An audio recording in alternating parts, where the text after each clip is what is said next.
Well, well, well. It's me, it's T. I'm back. Look, I said I would be, and I am.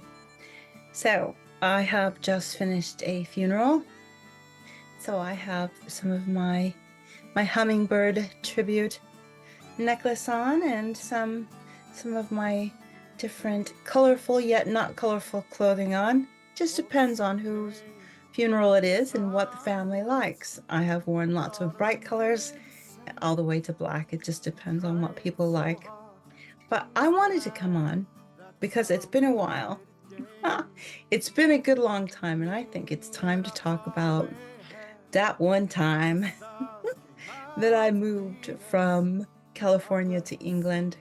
Um, because I've learned so much more since I've been here.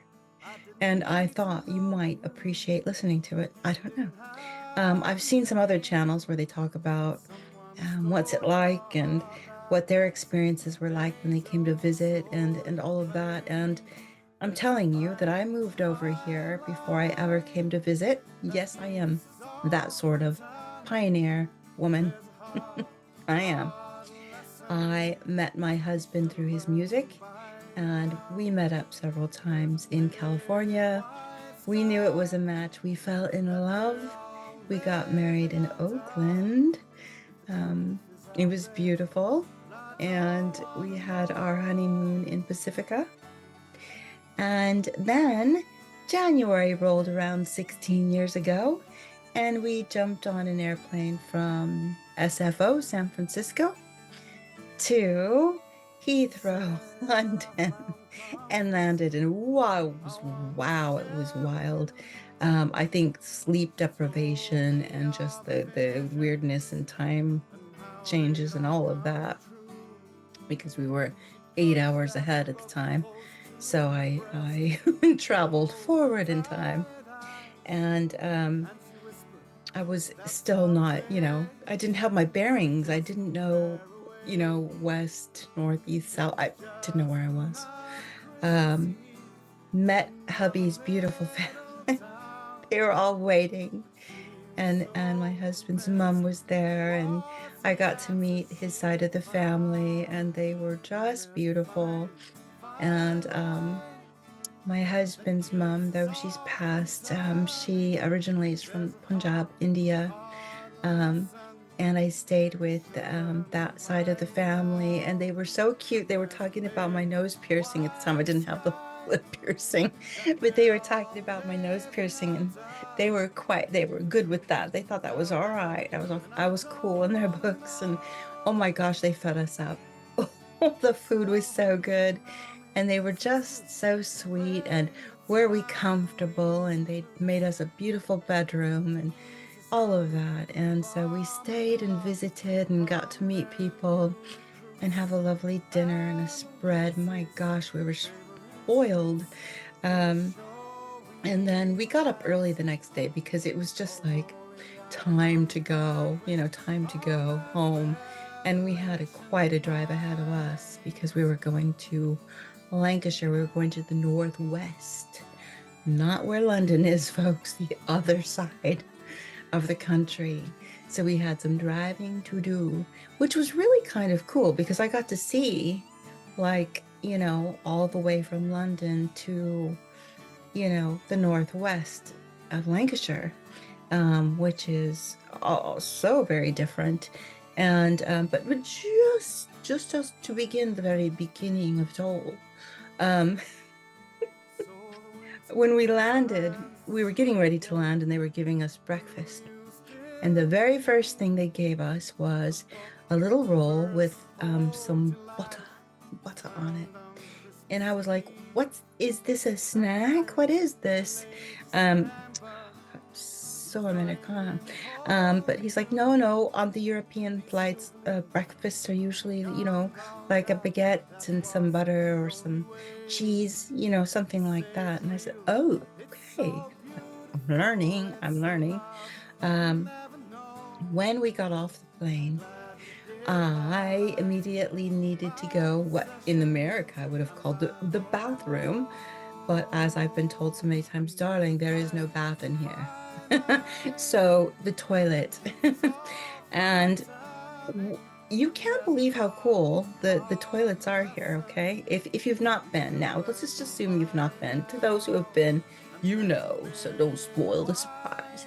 But American bathrooms, they have the doors where you can kind of see the shoes underneath and above the head, but not, not the person, but that's as much privacy as you get.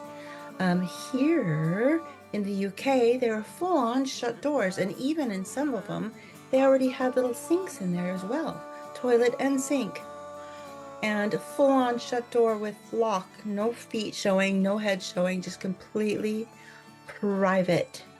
And I thought that was the coolest thing, except for it took me about, after I was finished doing those kinds of things, it took me about 10 minutes, and I'll tell you why.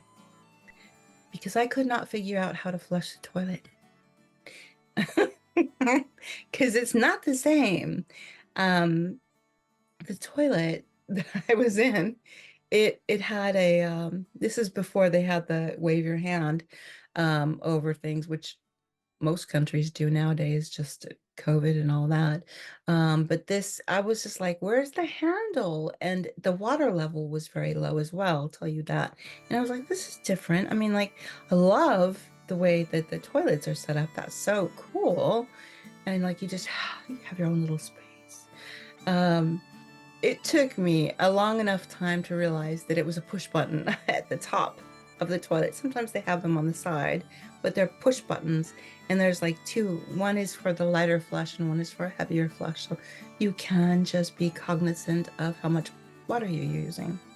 So once I figured that out, once my hands came out, I felt like big girl. I was very proud of myself. I explained to my husband because he was like, "My God, where have you been?"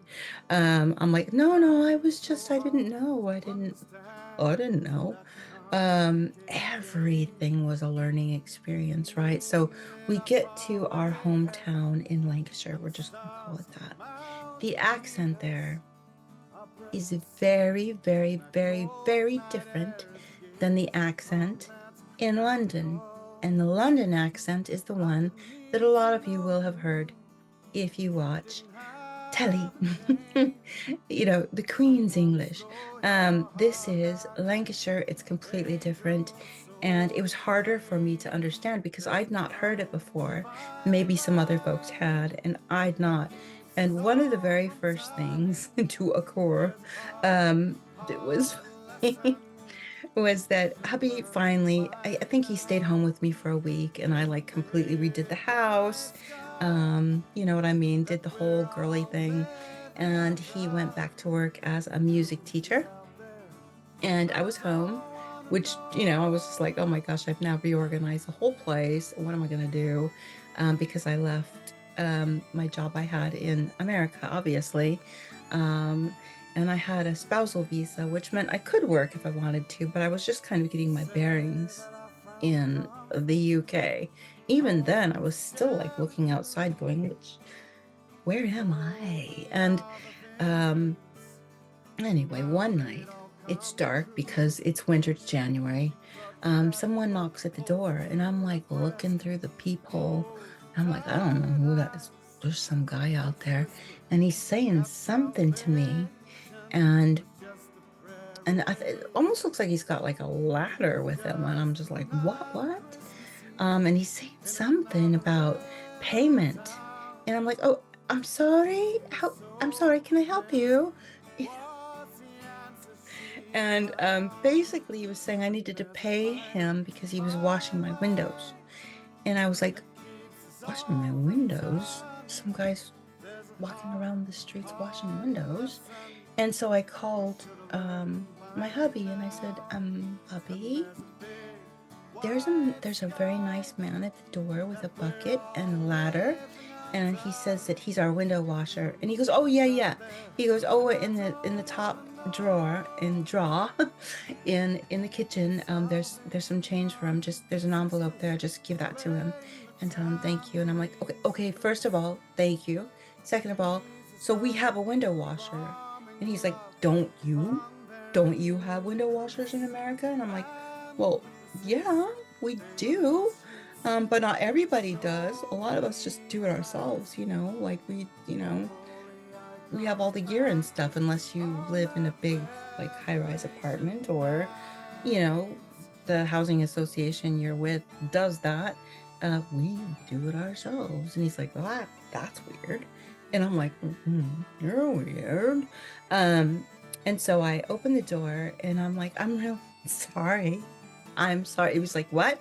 He was like having a hard time understanding me. I said, I'm really sorry. I didn't realize. I'm new here.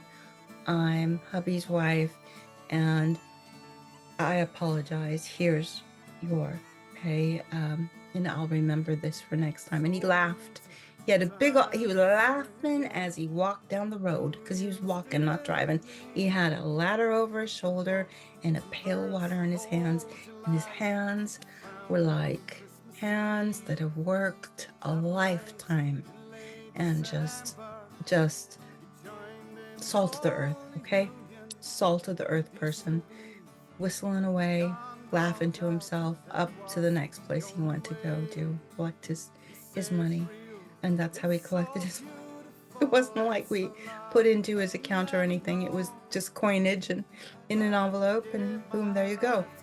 So there was that.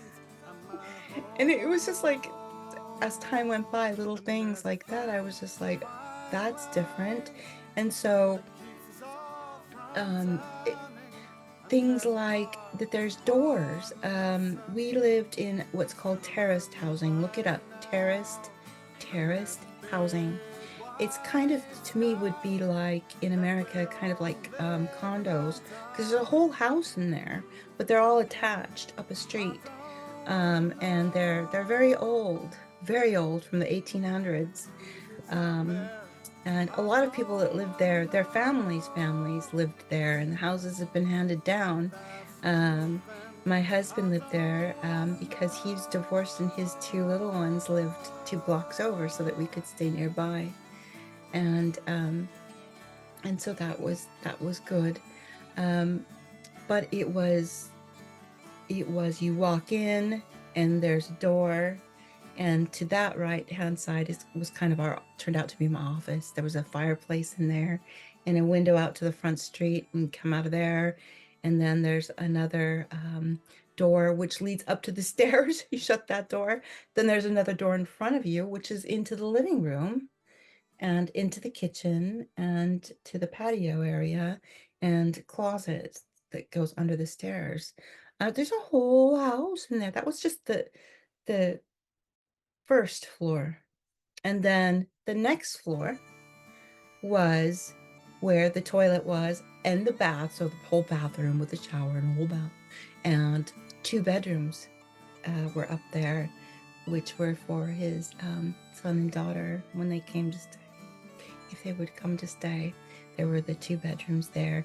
And then there was another door, and you opened that door, and it went to the final story, which was the apex.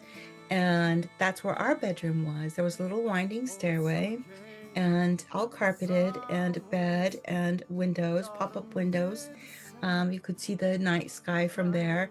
And I learned over time, because I was also interested in the history of it all, that the area that we lived in is where the cotton weavers were.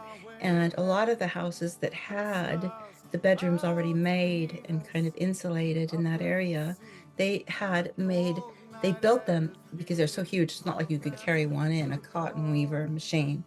Um, they had built them so that when they went home from work, they could continue to work through the night to make their money. So I found out that 5 families were living in that one place. And the original layout was all, the whole buzz of the house happened at that bottom floor around the kitchen where the fireplace would have been, or in the living room. That's where they would have really cooked. And the kitchen itself would have been not there. There would have been outside where it would have been the outhouse.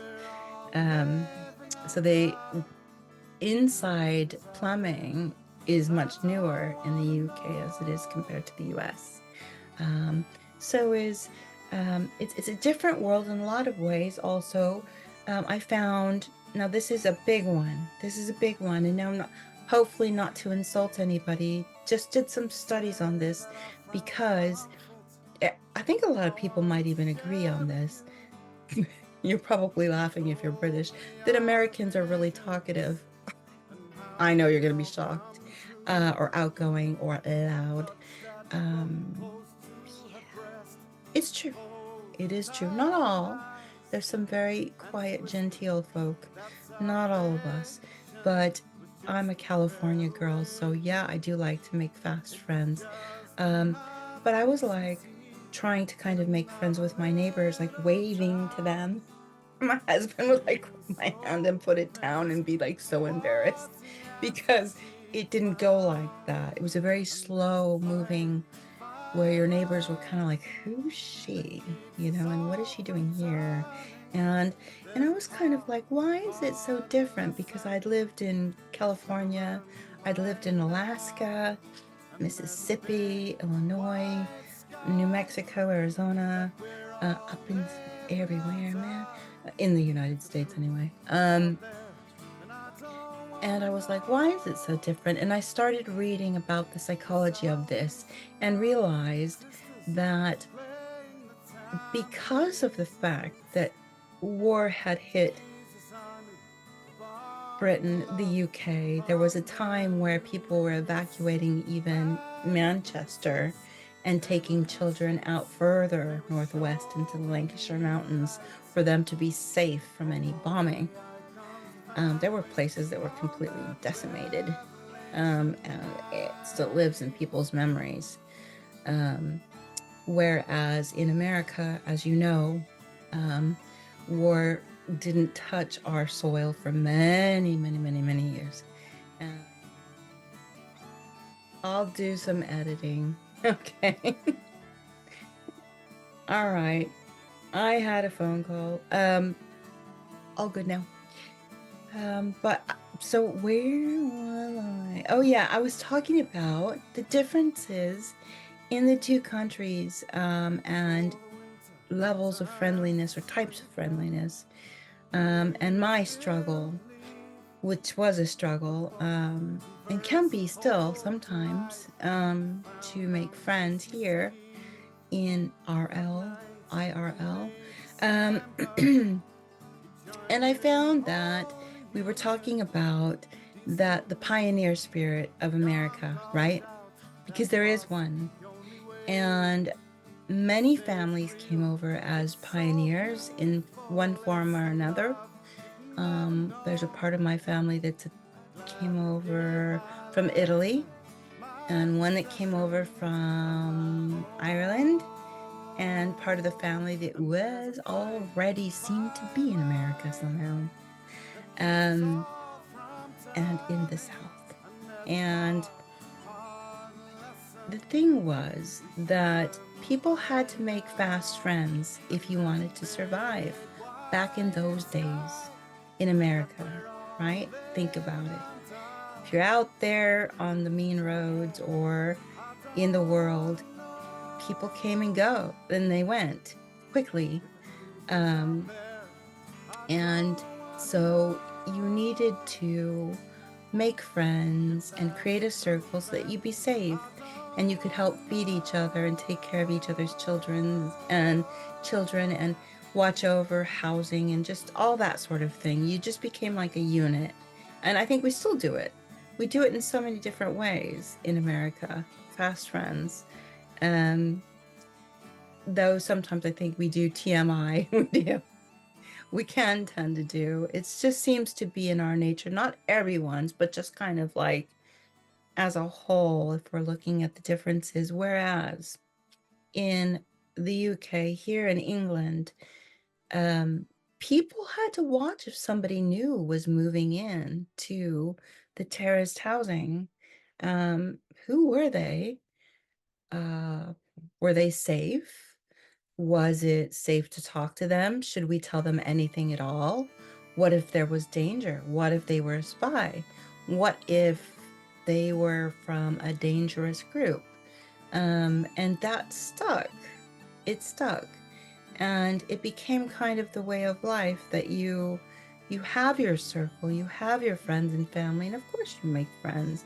You make them in school, or in college, university, or they're friends of family or relatives. But people from outside, it can be harder, and that was the case for me. So one time there was a street party because it was like the Queen's Jubilee, and I made my hubby go outside with me, and we walked around, and I even grabbed his hand one time and said, "Please help me, stay with me." And I just like walked up to a lady and said hello, and she said hello and just kind of like looked at me from across the way, and I just, "Oh, I'm from California. I hope I'm not too chatty." And she's like, "Oh no, you're fine." And she like handed me some sangria, I think, and some snacks and walked away. And a lot of people just kind of like walked away and didn't talk to me. And it was not easy. It was not easy. Most of the people that I ended up being friends with were online through my work, because it didn't take very long. I think I must have been home for no more than a month that I received an email from my original employer. They're asking how I was doing now that I'd moved, and I thought, oh, they're so sweet, asking me how I'm doing and stuff. And I said, I'm fine. I'm bored though. I've like totally redid the house and everything's organized, and now what? And they said, well, would you consider coming back to work for us? And I said, ugh. I would, except for I'm in the middle of the Northwest in Lancashire, and I don't think there's a Hewlett-Packard office super near. As a matter of fact, I know there's not.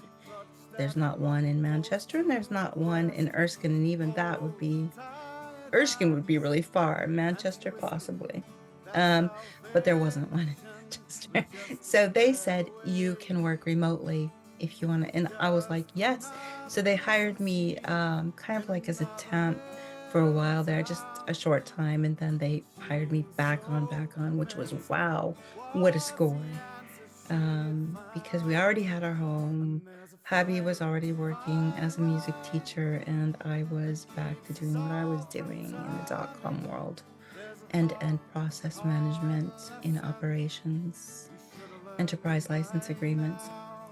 And I loved doing that job, and I loved all the people I was working with, and that just all worked out. And that was cool. So that carried on, and that was fine. Oh, I thought, I don't really know if there's anything I can do about the light situation. Let's find out. You know, it's like I've got this white patch here. Um, we'll just say it's my soul patch. It's gonna stay with me. Okay. Oh what? It's too bad we can't put the necklace in it for it's like showstopper. All right. Anyway, back to it. So other things did happen, like going to the grocery store, and realizing that that's what I'll do. We'll move to the side here like this. So going to the grocery store, and it was smaller, because well, maybe you don't, because you've lived there your whole life, maybe. Grocery stores in America are huge. They're humongous, and the choices will blow your mind. I know they did my husband. He was like, "What? I don't know. Ah, ah." Um, but in the UK, they were much smaller. There was a place called Asda, which was from Walmart, actually. But they had like groceries and some other non-grocery things, a few clothes, not lots. There were superstores where there were more clothes, and a pharmacy, and beauty area, kind of like a Walmart. Um, but I know I've talked about this one before. Well, there was a couple of them. Good Lord. I was looking for some powdered drink mix, because I always use that to put my bottled water, like Gatorade powdered, or whatever, just something low sugar, that I could stick in the fridge and drink, easy to go, right? And I asked my husband about it and I said, like, what aisle is that on? Because we went grocery shopping. And he said, we don't have that here. And I'm like, that what? My poor husband, he's really shy too. And I was like, no, why would they not? That's such a simple thing. It doesn't even weigh anything, so they could get it in really easily. They don't have powdered like lemonade, or he's like, powdered lemonade. Our lemonade is sparkling. It effervesces. And I was like, what? Wait, what? Okay. So there was no powdered drink mix at the time. And I was like, fine then. This was me. Oh my God. The shame, the burning shame. Fine. I'll talk to one of the people that are helping. I'll be right back. And I went and spoke to them. And they said, oh, you're talking about squash. And I said, no, no, I don't need any squash. I'm sorry. No, I don't need any vegetables. I'm looking for some powdered drink mix. And she goes, yeah, we call that squash. And here it is right here in this concentrate bottle, and you can pour some in, and you just add extra water to it. It's black currant is the flavor. I'm like, black currant? Do you have grape? And she's like, grape? No, we don't have grape. There's some orange and black currant, or orange and mango, or black currant. And I was like, oh. So I got some of that. And yes, with a shameful looking face with it in the cart when I got back to my husband, because he was like standing way far away. He's like, oh God, she's starting. I was like looking for frozen orange juice, but no, not at the time. There were a lot of things I was looking for that I didn't find. Cinnamon flavored things like cinnamon Tic Tacs or cinnamon toothpaste. No, and no, and still no. Still, you will not. You have to go to like an American type store to get like cinnamon Tic Tacs. Yeah. Send. So couldn't find those. And then the holidays rolled around again. That was the year after that. So you would have thought I've learned a lot more by then, but apparently not. We got a tree, and the tree was up, and hubby had some decorations, and I brought some too. Because I actually put my stuff on a ship, and the ship came, and they came and brought my stuff. Because I moved here. So I had some stuff. So I had some decorations, and on my decorations, I kept some of the hooks, the metal. They're like very bendy metal hooks that you can hook onto the decoration and then hook onto the tree. Well, not here. Not here. No, thread. Thread is what you're going to use. And it's like silver or gold. And you thread the decoration, tie a knot, and then put it up on the tree. And I'm like, what?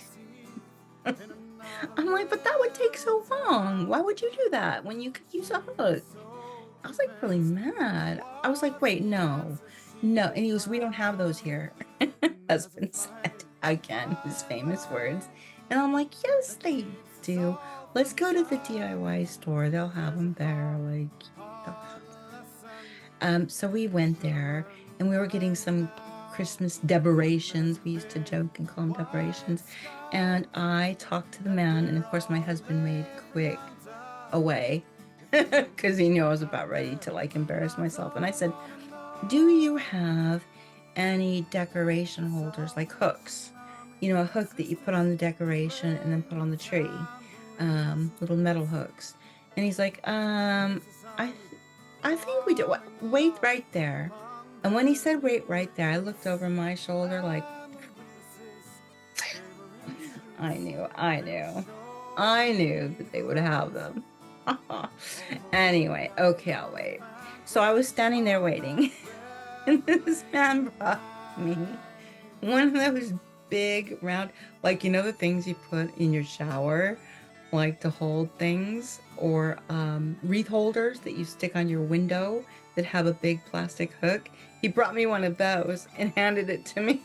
And I was just like so upset. I was on the verge of tears. I don't know why. There was probably a combination of things happening there, maybe even hormonal. But I put it in my cart because I couldn't just give it back to him because my heart was broken. And my husband just looked at me and put his head down. And we laughed. And I think that was the night that I wept in his lap on the couch, on the settee, because I couldn't believe it. And I was so upset. I just couldn't. Why? Like, why wouldn't you have such a simple thing? Why would you make things so hard on yourself? Especially I'm like this end-to-end process person trying to like make everything easier. But you know what I did? I'll tell you now. I used paper clips, of course. So I just used the paper clips and I did that. That's what I did. That's how I made my own hooks because I refused to sit and do the threads because I didn't have time because I was working.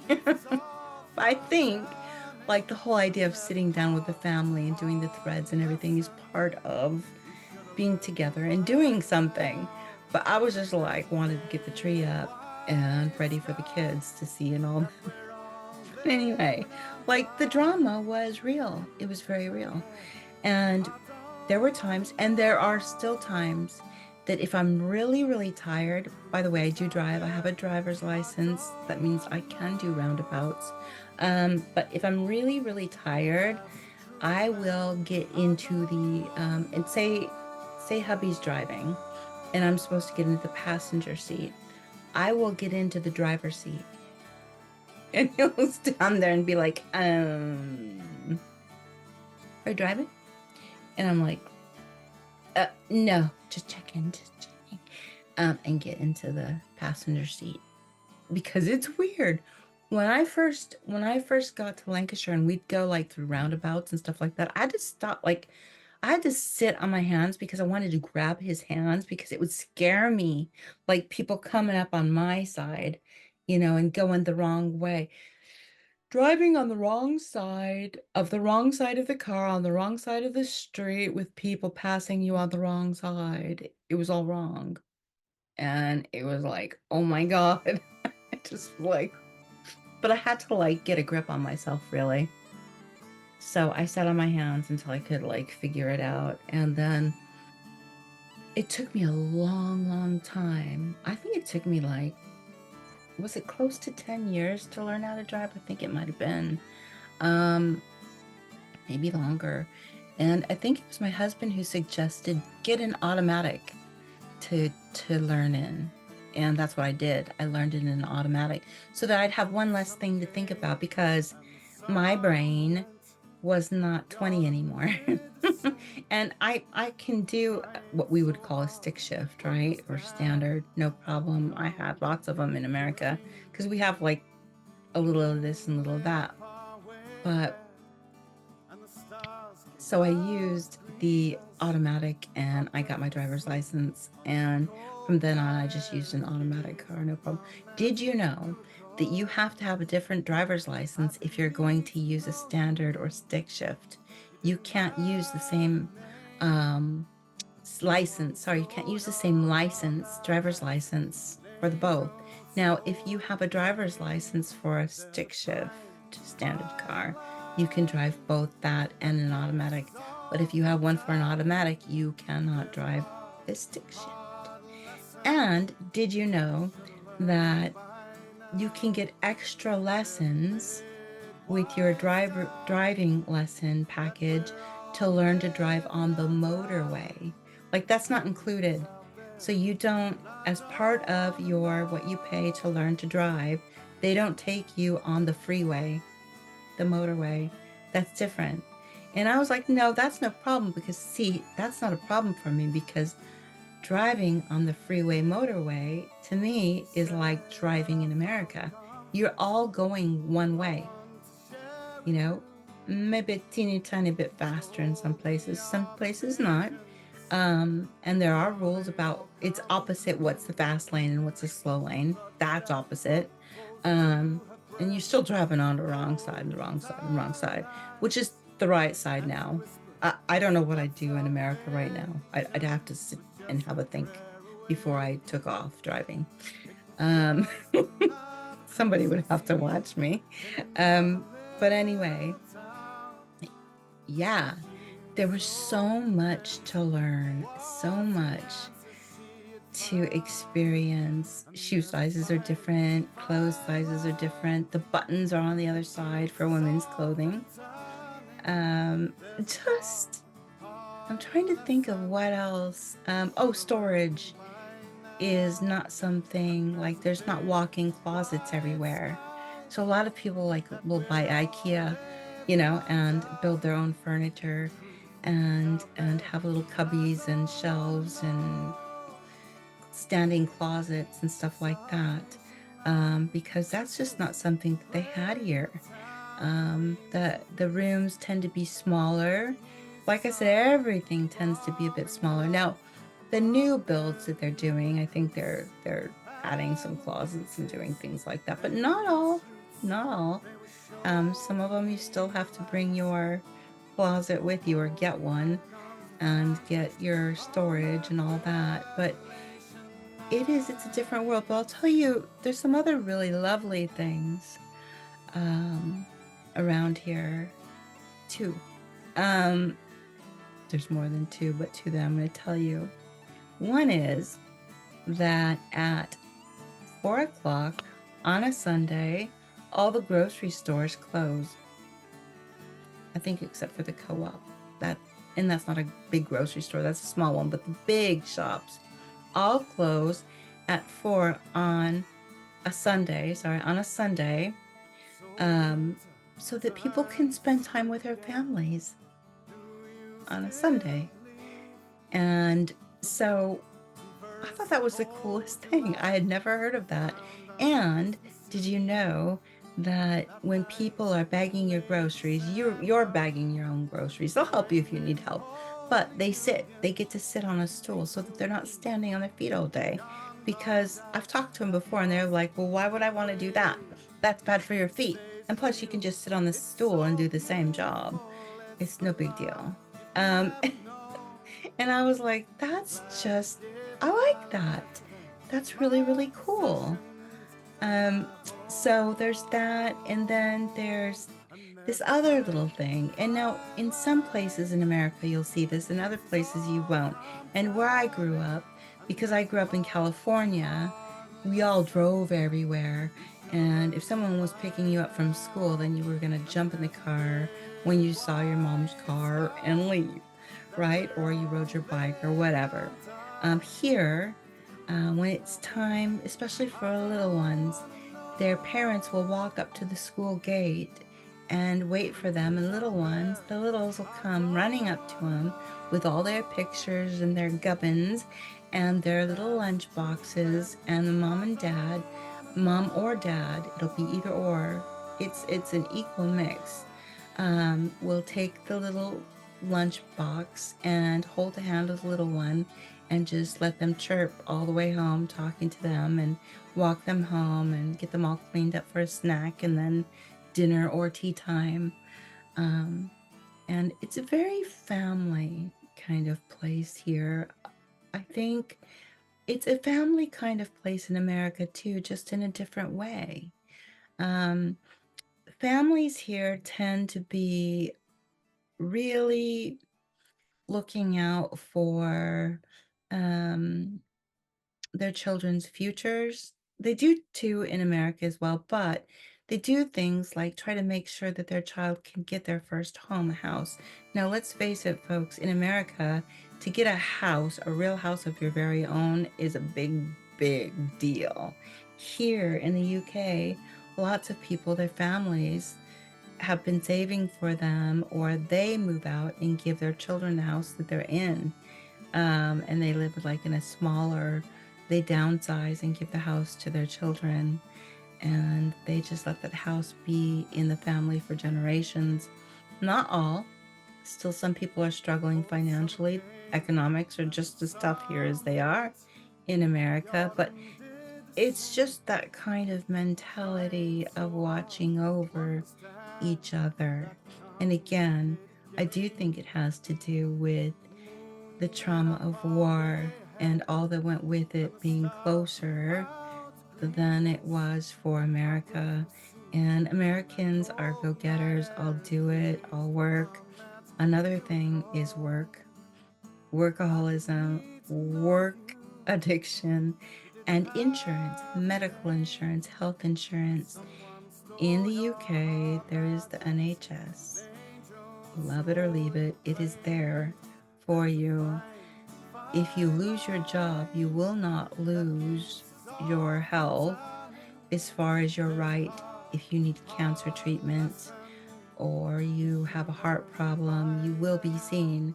They will not say, "You're sorry, you don't have insurance or the right kind of insurance.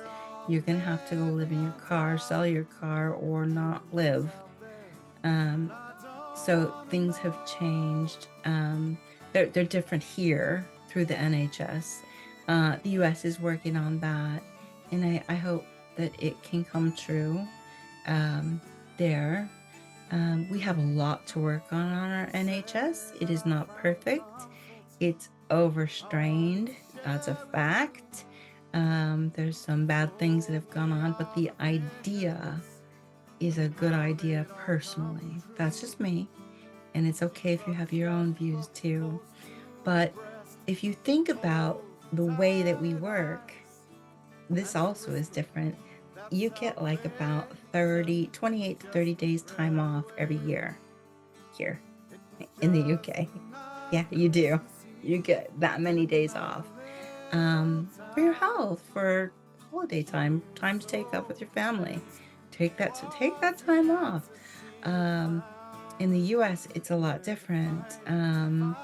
And people work hard because, again, I think a lot of it has to do with they're desperately afraid of losing everything if they lose their job, because then we could lose our insurance. If we lost our insurance, we could lose our health. And if we lost our health, we could lose our lives, etc., etc., etc. Here, there isn't that same kind of vibe. And maternity leave and paternity leave are lovely, and maternity leave is about a year. As you get closer to the end of the year, it's not as much they pay in, but at the beginning, it's equal to your job pay. So you get the time to spend with that baby for the first year or so. Um, they just give you more time.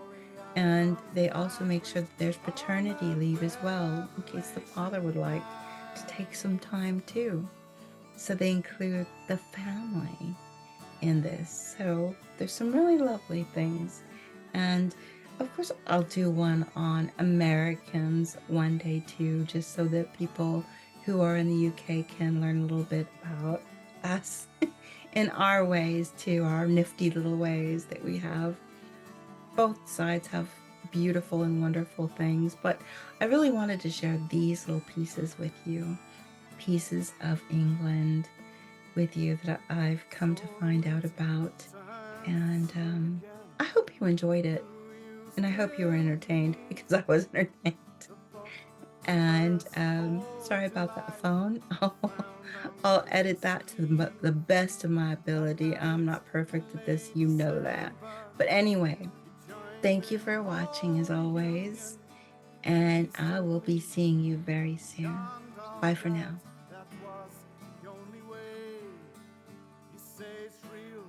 It's so beautiful, it's the love you've never known. I'd gladly give my life to them, my possessions and my home.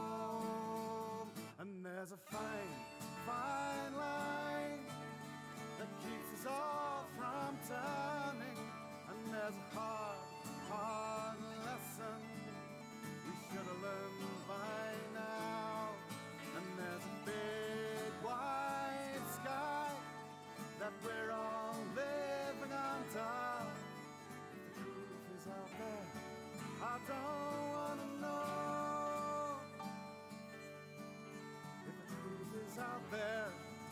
don't